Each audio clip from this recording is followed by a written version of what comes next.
Ya bir süredir powerbank'e çok ihtiyaç duymuyorum. Genelde İstanbul içi araç içinde kullanıyorum. Çok yoğun telefonda sosyal medya ve oyun oynamadığım için gün içerisinde zaten şarjım yetiyor. Fakat tatil bölgelerinde ister istemez powerbank'e ihtiyaç duyuyorsunuz.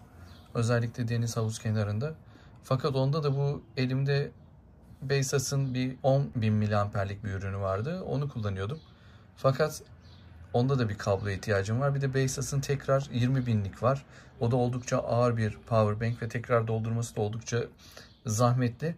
Bu MagSafe madem bir nimet, bu nimetten yararlanalım diye MagSafe'ten yapışan bir powerbank almak istedim. Çünkü kabloyla cebinize koymak imkansız. Hatta çantada taşımanız gerekiyor. O kablo karmaşası elde taşırken oldukça problem. Hani bu kullananlar zaten çok net biliyordur. Bu tip MagSafe olanlarında bir 5000 bir de 10.000 miliamper olanları mevcut piyasada yoğun olarak. 5000 olanı tercih ettim. Anker markasının 5000'lik olanı tercih ettim. Nedenine gelince madem cepte vesaire taşıyacağız, hele yaz günlerinde de daha çok ince kıyafetler ve şort vesaire giydiğimiz için cepte vesaire daha pratik olması açısından bu ürünü almak istedim. Yani sonuçta bu bir kere daha bir şarj sağladığı için bu arada daha önce açtım tabii test etmek için. Bunun yeterli olacağını düşündüm. Böyle ufak bir ürün. Çok kalın değil. Kalınlığı bu şekilde. Kenarları piyano siyahı. Üst yüzeyde böyle mat bir plastik kaplamadan yapılmış. Şu kısımda bir düğmesi var. Buraya baktığınızda şarj miktarını görüyorsunuz ve açmış oluyorsunuz. Tekrar birkaç saniye basılı tuttuğunuzda da kapanıyor. Alt kısımdan da tip C bağlantısı mevcut. Tip C bağlantısından hem in olarak hani şarj oluyor, hem de buradan MagSafe özelliği veya kablosuz şarj özelliği olmayan tip C bir ürünü şarj edebiliyorsunuz.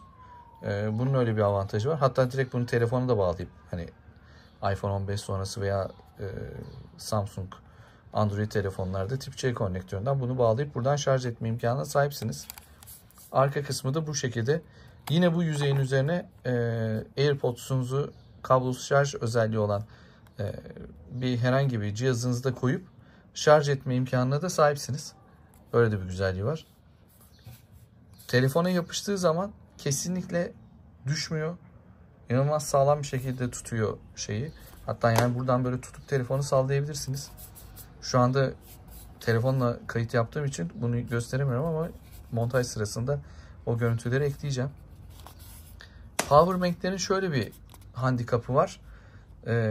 Çok farklı fiyatları ürünler var. 300, 400, 500 fiyatı da var.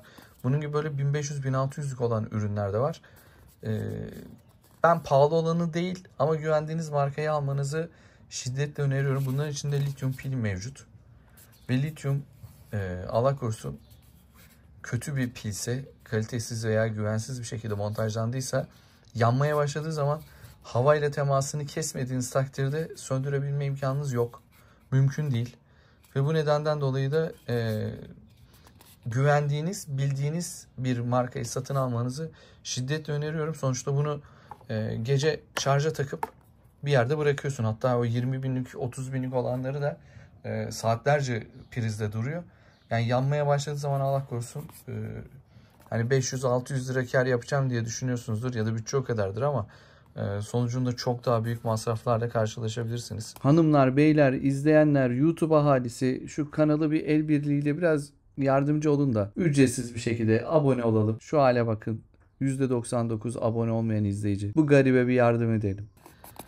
Ondan sonra şurasında böyle bir leke var. Yapışkan mıdır nedir onu sildirince çıkacak ama muhtemelen zaten yüzeye koya koya da çizilecek bir plastik.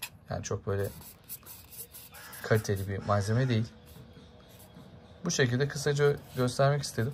Hani bununla iPhone 15 Pro Max veya 14 Pro Max gibi bir cihazı tek sefer tam şarj ilk zamanlar edebilirsiniz. Çünkü 5000 mAh olduğu için 4000 küsür olan iPhone'u şarj etme imkanına sahipsiniz. Fakat ileriki dönemlerde aynı cep telefonunuzun pil performansının düştüğü gibi bunun da performansı düşecek. Dolayısıyla belki tam bir şarj etmeyebilir ama yine günü kurtaracaktır. Hani o süre zarfında. Böyle bu şekilde kısaca incelemek istedim ürünü. Beni izlediğiniz için teşekkür ederim.